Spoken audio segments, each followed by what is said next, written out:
All right. Okay. You never know where people want to go when it's going to be on YouTube.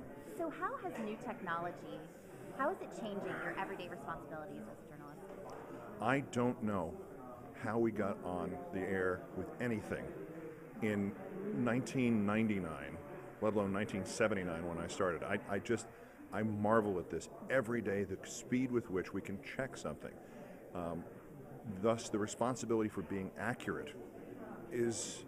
I used to think it was almost at that point where any more responsibility, your head would bust open from the weight of it.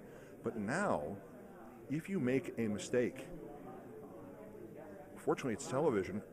If I make a spelling mistake, I can still get away with that as long as I do and the graphics people don't. But short of that, any mistake you make, you will know about it. I have made a mistake on the air and looked down at a Twitter feed and been corrected by 37 people within a minute of the mistake.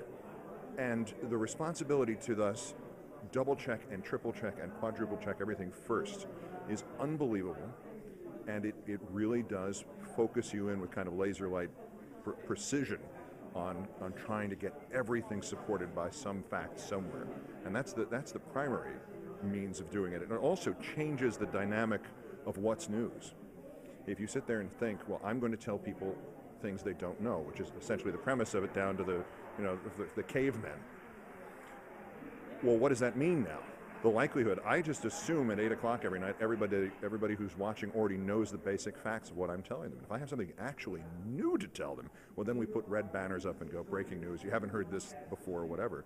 But the responsibility to try to then analyze the news as quickly as it happens is at its most rapid and thus most challenging point. So the effects are much more important and much more varied than you'd think at first guess.